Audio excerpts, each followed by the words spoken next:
നമസ്കാരം. ഞാൻ യൂട്യൂബിൽ വീഡിയോകൾ സ്റ്റാർട്ട് ചെയ്ത സമയത്ത് എൻ്റെ കയ്യിൽ സാംസങ്ങിന്റെ ഒരു ഫോണായിരുന്നു ഉണ്ടായിരുന്നത്. ആ ഫോണിന്റെ പേര് ഏതാണെന്ന് പോലും എനിക്ക് ഓർമ്മയില്ല.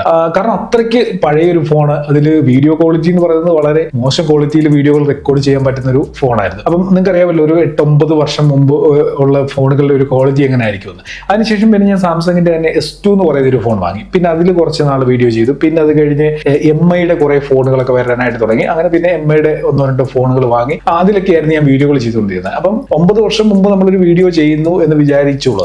അപ്പൊ ആ സമയത്ത് ക്യാമറയുടെ quality, sound quality, audio quality, ഇതിന്റെയൊക്കെ ഒരു പെർഫെക്ഷനും കാര്യങ്ങളൊക്കെ നിങ്ങൾ ചിന്തിച്ചോളുക ഏത് ലെവൽ വരെ എത്തുമെന്നുള്ളത്. അപ്പൊ ആ സമയത്ത് ഏറ്റവും ഹൈ ക്വാളിറ്റി മെറ്റീരിയൽ വെച്ചാണ് നിങ്ങൾ വീഡിയോ ചെയ്യുന്നതെന്നുണ്ടെങ്കിൽ നിങ്ങൾക്ക് ഒരുമാതിരി നല്ല ക്വാളിറ്റിയിൽ തന്നെ സംഭവം ചെയ്യാനായിട്ട് പറ്റും. പക്ഷേ ഞാനൊക്കെ ആ വീഡിയോ ചെയ്തത് ആ സമയത്ത് ഏറ്റവും കൊള്ളാത്ത എക്യുപ്മെന്റ് എന്തൊക്കെയായിരുന്നു അതൊക്കെ വെച്ചിട്ടാണ് ഞാൻ വീഡിയോ ചെയ്തത്. പക്ഷെങ്കിൽ അന്ന് അപ്ലോഡ് ചെയ്യുന്ന വീഡിയോകളിലൊക്കെ ലക്ഷക്കണക്കിന് വ്യൂ വരുമായിരുന്നു. ഒരു ദിവസം വീഡിയോ ഇന്ന് അപ്ലോഡ് ചെയ്തു എന്ന് വിചാരിക്കുക, നാളെ വൈകിട്ട് ഒരു സമയം ആകുമ്പോഴത്തേക്ക് ഒന്നുകിൽ ആ വീഡിയോ വൈറലാവും, അല്ലെന്നുണ്ടെങ്കിൽ ആ വീഡിയോയിൽ ലക്ഷത്തിൽ മേളിൽ വ്യൂ ഉണ്ടായിരിക്കും. അപ്പൊ ആ സമയത്ത് എന്ത് കണ്ടന്റും ഞാൻ അപ്ലോഡ് ചെയ്യുമായിരുന്നു. എനിക്കൊരു മുന്നും നോട്ടമൊന്നുമില്ലായിരുന്നു. എന്ത് കണ്ടന്റും ഞാൻ വീഡിയോകളാക്കുന്ന ഒരു സമയമായിരുന്നു. പിന്നെ കുറെ നാളുകൾ ഇങ്ങനെ മുമ്പോട്ട് പോയി കഴിഞ്ഞപ്പോൾ എക്യുപ്മെന്റ്സിൽ മാറ്റം വരാൻ തുടങ്ങി, ആളുകളുടെ ടേസ്റ്റിൽ മാറ്റം വരാനായിട്ട് തുടങ്ങി, ഓഡിയൻസ് മൊത്തത്തിൽ മാറി, ഇന്റർനെറ്റ് കൂടുതലായിട്ട് ആളുകൾക്ക് ലഭിക്കാൻ തുടങ്ങി. അപ്പോഴത്തേക്ക് എന്താണ് സംഭവിച്ചത്? ഒരുപാട് ആളുകൾ ക്രിയേറ്റർ ആകാനായിട്ട് തുടങ്ങി. എല്ലാ മേഖലയിൽ നിന്നും ക്രിയേറ്റേഴ്സ് വരാനായിട്ട് തുടങ്ങി. ഇന്റർനെറ്റിന്റെ ലഭ്യത കൂടി, അതായത് ജിയോ ഒക്കെ വന്നു കഴിഞ്ഞപ്പോഴത്തേക്ക് ഏറ്റവും കുറഞ്ഞ റേറ്റിൽ ഫ്രീ ആയിട്ടൊക്കെയാണ് ആദ്യ സമയത്ത് ജിയോ ഇന്റർനെറ്റ് കൊടുത്തത്. അപ്പോഴത്തേക്ക് എല്ലാവരും ഫോൺ എടുക്കാൻ തുടങ്ങി, ഉപയോഗിക്കാൻ തുടങ്ങി. അപ്പോഴത്തേക്ക് ക്രിയേറ്റേഴ്സ് കൂടി, കാണാനുള്ള ആളുകളുടെ എണ്ണം കൂടി. പിന്നെ ഇന്റർനാഷണൽ ലെവലിലുള്ള കണ്ടന്റുകൾ വരെ നമുക്ക് കൺസ്യൂം ചെയ്യാൻ പറ്റുന്ന രീതിയിലേക്ക് വന്നു. അപ്പോൾ കുറെ ഓഡിയൻസ് അങ്ങോട്ടും ഇങ്ങോട്ടും ഒക്കെ പോയി കഴിഞ്ഞ് കഴിഞ്ഞപ്പോൾ ആ 10 വർഷം മുമ്പ് ക്രിയേറ്റ് ചെയ്ത കണ്ടന്റുകൾ മുമ്പോട്ട് ഇടാൻ പറ്റാത്ത ഒരു സാഹചര്യം വന്നു. അതായത് കോമ്പറ്റീഷൻ കൂടി എന്ന് തന്നെ പറയാം. കോമ്പറ്റീഷൻ കൂടി കഴിഞ്ഞപ്പോൾ എന്താണ്, ഇനി നിങ്ങൾ ശ്രദ്ധിച്ചു പോയിക്കോളാം, യൂട്യൂബിൽ പണ്ട് മുതൽ വീഡിയോകൾ ചെയ്യുന്ന ഒരു 10 വർഷത്തെ ടൈം ഡ്യൂറേഷൻ എടുത്ത് ഈ 10 വർഷം തൊട്ട് ഇങ്ങോട്ട് വീഡിയോ ചെയ്യുന്ന എത്ര ക്രിയേറ്റേഴ്സ് ഇപ്പോഴും നല്ല രീതിയിൽ ഇടുന്ന വീഡിയോകൾക്കെല്ലാം ലക്ഷക്കണക്കിന് വ്യൂ അല്ലെങ്കിൽ ബില്യൺസ് വ്യൂമായിട്ട് മുമ്പോട്ട് പോകുന്നുണ്ട്. വളരെ ചുരുക്കം ക്രിയേറ്റേഴ്സ് മാത്രമേ കാണൂ. എനിക്ക് തോന്നുന്നു അങ്ങനെ കാണാൻ സാധ്യതയില്ല.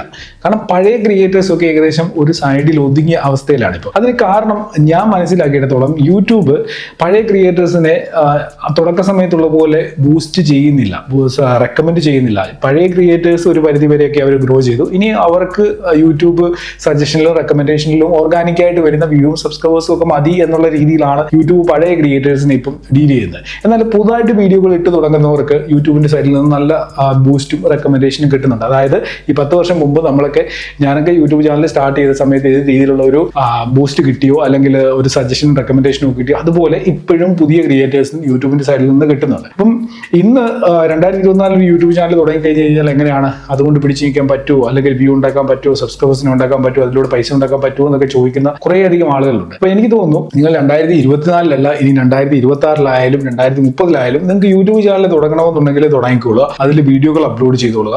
സമയത്തിനനുസരിച്ചുള്ള മാറ്റങ്ങൾ യൂട്യൂബിൽ കൊണ്ടുവരിക. നിങ്ങൾ ഈ പറഞ്ഞ പോലെ ഞാൻ 10 വർഷം മുമ്പ് ചെയ്തിരുന്ന ആ ഫോണും ആ മൈക്കും ഉപയോഗിച്ചുകൊണ്ട് ഇന്ന് വീഡിയോ ചെയ്ത് കഴിഞ്ഞാൽ ഒരു കാരണവശാലും നിങ്ങൾ ആരും എന്റെ വീഡിയോ കാണത്തില്ല. ഞാൻ കുറെ മാറ്റങ്ങളൊക്കെ എന്റെ സിസ്റ്റത്തിൽ വരുത്താനായിട്ട് ശ്രമിച്ചിട്ടുണ്ട്. എന്നും പറഞ്ഞ് നിങ്ങൾ വീഡിയോ ഇട്ട് തുടങ്ങുന്ന സമയത്ത് DSLR വാങ്ങണമെന്നോ അല്ലെങ്കിൽ ഏറ്റവും വില കൂടിയ മൈക്ക് വാങ്ങണമെന്നോ ഏറ്റവും ഹൈ എൻഡ് ആയിട്ടുള്ള കമ്പ്യൂട്ടർ സിസ്റ്റം വാങ്ങണമെന്നൊന്നും അല്ല ഞാൻ പറയുന്നത്. മാക്സിമം നിങ്ങളെ കൊണ്ട് പറ്റുന്ന രീതിയിൽ നിങ്ങളുടെ കണ്ടന്റിന്റെ ക്വാളിറ്റി ഇംപ്രൂവ് ചെയ്യാനായിട്ട് ശ്രമിക്കുക. എന്നെങ്കിൽ മാത്രമേ ഈ പറയുന്ന കോമ്പറ്റീഷൻ ഇടയ്ക്ക് നമുക്കൊന്ന് പിടിച്ചു നിന്ന് പോകാനായിട്ട് പറ്റത്തുള്ളൂ.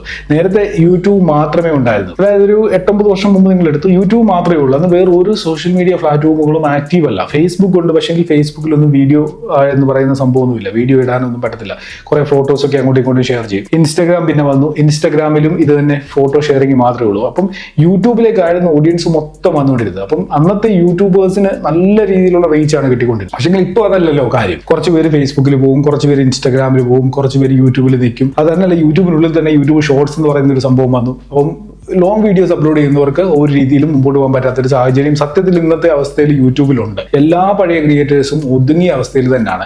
ഞാൻ മലയാളത്തിലുള്ള ക്രിയേറ്റേഴ്സിന് ഒന്നും പേരെടുത്ത് പറയുന്നില്ല. ഇപ്പം പേരെടുത്ത് പറയാനാണെങ്കിൽ ഞാൻ തന്നെ ഇത്രയും വർഷങ്ങളായിട്ട് യൂട്യൂബിൽ വീഡിയോ അപ്ലോഡ് ചെയ്യുന്നത്. എൻ്റെ ചാനലുകളൊക്കെ നിങ്ങൾ കയറി നോക്കിക്കഴിഞ്ഞ് കഴിഞ്ഞാൽ വീഡിയോയ്ക്ക് പണ്ട് കിട്ടിക്കൊണ്ടിരുന്ന ആ ഒരു റീച്ച് ഇപ്പം കിട്ടുന്നില്ല. അതിന് കാരണം നമ്മൾ മാറ്റങ്ങൾ വരുത്താത്തത് കൊണ്ടോ നമ്മൾ നല്ല കണ്ടന്റ് ഇടാത്തത് കൊണ്ടോ ഒന്നും അല്ല എന്നാണ് എനിക്ക് തോന്നുന്നത്. കാരണം ഓഡിയൻസിന്റെ ടേസ്റ്റ് മാറി, ഓഡിയൻസ് പല ഇടങ്ങളിലേക്ക് ചേറിപ്പോയി. പിന്നെ നമ്മൾ ചിലപ്പോൾ ഇടുന്നതിനേക്കാളും എന്റർടൈനിങ് ആയിട്ടുള്ള എൻഗേജിങ് ആയിട്ടുള്ള കണ്ടന്റുകൾ മറ്റുള്ളവരിടുന്നുണ്ടായിരിക്കും. അപ്പം നമ്മളെ കാണാൻ നിൽക്കുമോ അതോ അവരെ കാണാൻ നിൽക്കുമോ? അപ്പൊ ഇത് നമ്മൾ മനസ്സിലാക്കേണ്ട കാര്യമാണ്. അതായത് നമുക്ക് വ്യൂ കുറയുന്നു അല്ലെങ്കിൽ നമ്മളുടെ റീച്ച് പോകുന്നു എന്നൊരു തോന്നൽ വരികയാണെന്നുണ്ടെങ്കിൽ നമ്മളെക്കാളും നല്ല കണ്ടന്റ് നമ്മുടെ കാറ്റഗറിയിൽ മറ്റാളുകൾ ഇടുന്നു, അവര് നമ്മുടെ ഓഡിയൻസ് അത് കാണാനായിട്ട് പോകുന്നു. അപ്പം പിന്നെ നമുക്ക് റീച്ച് ഒരിക്കലും വരത്തില്ല. അപ്പം നമ്മൾ ചെയ്യേണ്ടത് എന്താണ്? നമ്മുടെ കണ്ടന്റ് കൂടി ഒന്ന് ഇംപ്രൂവ് ചെയ്യാനായിട്ട് ശ്രമിക്കണം. അതിലും എൻഗേജിംഗ് ആയിട്ട് നമ്മൾ ചെയ്യാനായിട്ട് ശ്രമിക്കണം. എന്നെങ്കിൽ മാത്രമേ ഈ പോയ ഓഡിയൻസിനെ തിരിച്ച് നമുക്ക് കൊണ്ടുവരാനായിട്ട് സാധിക്കത്തുള്ളൂ. ഉദാഹരണത്തിന് ഞാൻ മലയാളത്തിലെ ചാനലുകളുടെ പേരൊന്നും പറയുന്നില്ല. ഈ പഴയ ചാനൽ എന്ന് പറയുമ്പോൾ ഒരുപാട് ചാനലുകൾ, ഒരുപാട് എൻ്റെ തന്നെ സുഹൃത്തുക്കളായിട്ടുള്ള ഒരുപാട് പേരുണ്ട്. അപ്പൊ അവരുടെ പേരൊന്നും എടുത്ത് ഞാൻ പറയുന്നില്ല. നമുക്കിപ്പോൾ പറയാൻ പറ്റുന്നത് ഒരു ഹിന്ദി ചാനലുണ്ടല്ലോ, ടെക്നിക്കൽ ഗുരുജി എന്ന് പറയുന്ന ചാനൽ, ഏകദേശം 2.5 കോടിയോളം സബ്സ്ക്രൈബേഴ്സ് ആണ്. അദ്ദേഹം അപ്ലോഡ് ചെയ്യുന്ന വീഡിയോകൾക്കൊക്കെ കിട്ടുന്ന വ്യൂ എന്ന് വെച്ച് കഴിഞ്ഞാൽ 50,000, 1,00,000, 1.5 വ്യൂ ഒക്കെ കിട്ടുന്നുള്ളൂ. മനസ്സിലായോ? അപ്പൊ അത്രയ്ക്ക് ദാരിദ്ര്യം പിടിച്ച ഒരു അവസ്ഥയിലേക്ക് നേരത്തെ ഉണ്ടായിരുന്ന യൂട്യൂബേഴ്സ് പോയിട്ടുണ്ട്. അപ്പൊ ഇത് കാണുന്നുണ്ടെങ്കിൽ പലരും ഇപ്പം പുതുതായിട്ട് യൂട്യൂബിൽ വീഡിയോ ഒക്കെ ഇട്ട് പെട്ടെന്ന് കുറെ വ്യൂവും ഷോർട്സും ഒക്കെ വന്നു കഴിഞ്ഞപ്പോഴത്തേക്ക് മില്യൺസ് ഒക്കെ പെട്ടെന്നാണ് പോകുന്നത്, പെട്ടെന്നാണ് സബ്സ്ക്രൈബേഴ്സ് കൂടുന്നത്. അപ്പൊ അങ്ങനെയൊക്കെ ആവുന്നുണ്ടെങ്കിൽ ഈ പണ്ട് വീഡിയോ ഇട്ടിരുന്ന ക്രിയേറ്റേഴ്സിനൊക്കെ വ്യൂ കുറഞ്ഞപ്പം വളരെ പുച്ഛമാണ് അവർക്ക് ഇത്രയും വ്യൂ അല്ല ഉള്ളൂ, എനിക്ക് ഇത്രയും വ്യൂ ഉണ്ട്, ഞാൻ വലിയ സംഭവമാണ് എന്നൊക്കെ കരുതുന്ന കുറെ ക്രിയേറ്റേഴ്സ് ഉണ്ട്. സത്യസന്ധമായിട്ട് ഞാൻ ഒരു കാര്യം പറയാം, യൂട്യൂബ് ഒരിക്കലും സ്റ്റേബിൾ ആയിട്ടുള്ള അല്ലെങ്കിൽ നമ്മൾ ഉദ്ദേശിക്കുന്ന രീതിയിൽ മുമ്പോട്ട് പോകുന്ന ഒരു പ്ലാറ്റ്ഫോം അല്ല. ഇന്ന് ഞാൻ ഉദാഹരണത്തിന് ഈ ടെക്നിക്കൽ ഗുരുജിയുടെ കാര്യം തന്നെ പറയാം. ടെക്നിക്കൽ ഗുരുജിക്ക് ഒരു സമയത്ത് മില്യൺസ് വ്യൂ, മില്യൺസ് എന്ത് സംഭവം ഇട്ടാലും മില്യൺസ് ആയിരുന്നു പുള്ളിക്ക്. ഇന്ന് പുള്ളിക്ക് 50,000, 1,00,000 കിട്ടുന്നുള്ളൂ. അതായത് യൂട്യൂബിൽ ഗ്രോ ചെയ്യാൻ ഒരു സമയമുണ്ട്, അതേപോലെ തന്നെ യൂട്യൂബ് എടുത്ത് നമ്മൾ നിലത്തടിക്കുന്ന ഒരു സമയമുണ്ട്. മനസ്സിലായോ? അപ്പം ഈ നമ്മൾ ഗ്രോ ചെയ്ത് പോകുന്ന സമയത്ത് നമ്മുടെ ചുറ്റുപാടുള്ള ക്രിയേറ്റേഴ്സിനെയൊക്കെ നോക്കിയിട്ട് അവന് വ്യൂ കുറവാണ്, അവന്റെ കണ്ടന്റ് കൊള്ളാത്തതുകൊണ്ടാണ്, അവൻ കൊള്ളാത്തതുകൊണ്ടാണ് അങ്ങനെ എന്നൊക്കെ പറഞ്ഞ് പരിഹസിച്ചും ഒക്കെ പോകുന്നത് അത്ര നല്ല കാര്യമായിട്ട് എനിക്ക് തോന്നുന്നില്ല. കാരണം പേഴ്സണലി ഞാൻ ഈ ഒരു കാര്യം പറയാനുള്ള കാരണം, എൻ്റെ ഒരു യൂട്യൂബ് സുഹൃത്ത് കഴിഞ്ഞ ദിവസം ഞാൻ പുള്ളിയോട് ഇങ്ങനെ സംസാരിച്ചപ്പം പുള്ളി പറയുന്നതാണ് ഇത് യൂട്യൂബിൽ വീഡിയോ അപ്ലോഡ് ചെയ്യുന്നത് നിർത്താൻ പോവുക. കാരണം പുള്ളിക്ക് ഉദ്ദേശിക്കുന്ന രീതിയിൽ വ്യൂ കിട്ടുന്നില്ല, നേരത്തെ കിട്ടിക്കൊണ്ടിരുന്ന വ്യൂ കിട്ടുന്നില്ല. ഇപ്പം അങ്ങനെ ആയി കഴിഞ്ഞപ്പം പുള്ളിയുടെ തന്നെ സുഹൃത്ത് ബന്ധത്തിലൊക്കെയുള്ള പിള്ളേർ സെറ്റൊക്കെ പുള്ളി പറഞ്ഞു കൊടുത്തേടാ ഇങ്ങനെ ചെയ്ത് കഴിഞ്ഞാൽ അങ്ങനെ ആകാം, യൂട്യൂബർ ആകാം എന്നൊക്കെ പറഞ്ഞ് അങ്ങനെ വീഡിയോകളൊക്കെ ഇട്ട് സെറ്റായി വന്ന പിള്ളേർക്കൊക്കെ വലിയ ഒരു എന്തോ ഒരു ഇതാണ്. കാരണം പുള്ളി നല്ല കണ്ടന്റ് അല്ല ഇടുന്നത്, അതുകൊണ്ടാണ് പുള്ളിക്ക് വ്യൂ കുറഞ്ഞത്, ഞാൻ വലിയ സംഭവമാണ്, ഞാൻ കണ്ടന്റ് ഇടുന്നത് ഞാൻ വലിയ സംഭവമാണ് എന്നൊക്കെയുള്ള രീതിയിൽ സംസാരിക്കുകയും ആ ഒരു രീതിയിൽ ഡീൽ ചെയ്യുകയൊക്കെ ചെയ്യുന്ന സത്യത്തിൽ മാനസികമായിട്ട് വിഷമം വരും. കാരണം യൂട്യൂബ് എന്ന് പറയുന്നത് ഒരു പ്രൊഫഷനായിട്ട് കണ്ട് വർക്ക് ചെയ്യുന്നവരുണ്ട്. അതിനുവേണ്ടി ഒരുപാട് പൈസ ഇൻവെസ്റ്റ് ചെയ്ത് എക്യുപ്മെന്റ്സുകളൊക്കെ വാങ്ങി അതിനുവേണ്ടി നല്ല കണ്ടന്റുകൾ ക്രിയേറ്റ് ചെയ്യുന്നവരുണ്ട്. പക്ഷെങ്കിൽ അവർ എത്ര നല്ല കണ്ടന്റ് ക്രിയേറ്റ് ചെയ്യുമെന്ന് പറഞ്ഞാലും ഈ പറയുന്നത് യൂട്യൂബിന്റെ സൈഡിൽ നിന്ന് ഒരു സപ്പോർട്ട് ഇല്ല, യൂട്യൂബ് ഒന്ന് ബൂസ്റ്റ് ചെയ്യുന്നില്ല എന്നുണ്ടെങ്കിൽ എങ്ങും നമുക്ക് എത്തിപ്പെടാനായിട്ട് പറ്റത്തില്ല.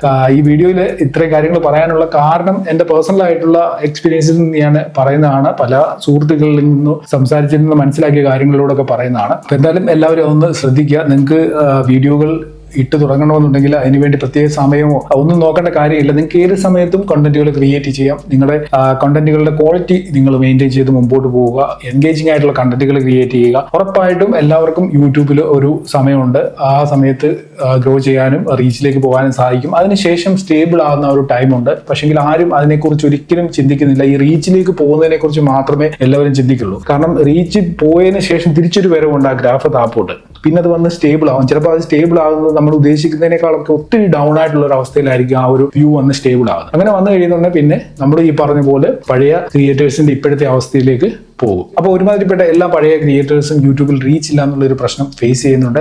അപ്പൊ അങ്ങനെ ആ ഒരു പ്രശ്നം ഫേസ് ചെയ്യുന്ന ആരെങ്കിലുമൊക്കെ ഈ വീഡിയോ കാണുന്നുണ്ടെങ്കിൽ തീർച്ചയായിട്ടും നിങ്ങളുടെ അഭിപ്രായം വീഡിയോയുടെ താഴെ കമന്റ് ചെയ്യുക. വീഡിയോ നിങ്ങൾക്ക് യൂസ്ഫുൾ ആയിട്ടുണ്ടെങ്കിൽ സുഹൃത്തുക്കളൊക്കെ ഒന്ന് ഷെയർ ചെയ്ത് കൊടുക്കുക. ചാനൽ സബ്സ്ക്രൈബ് ചെയ്തിട്ടില്ല എന്നുണ്ടെങ്കിൽ മറക്കാവുന്ന സബ്സ്ക്രൈബ് ചെയ്തേക്കുക. നമുക്ക് ഇനി അടുത്ത വീഡിയോയിൽ കാണാം. Good bye. പിന്നെ ലൈക്ക് ചെയ്യണമെന്ന് പറയാൻ മറന്നുപോയി, മറക്കാവുന്ന ലൈക്ക് കൂടെ ചെയ്തേക്കുക.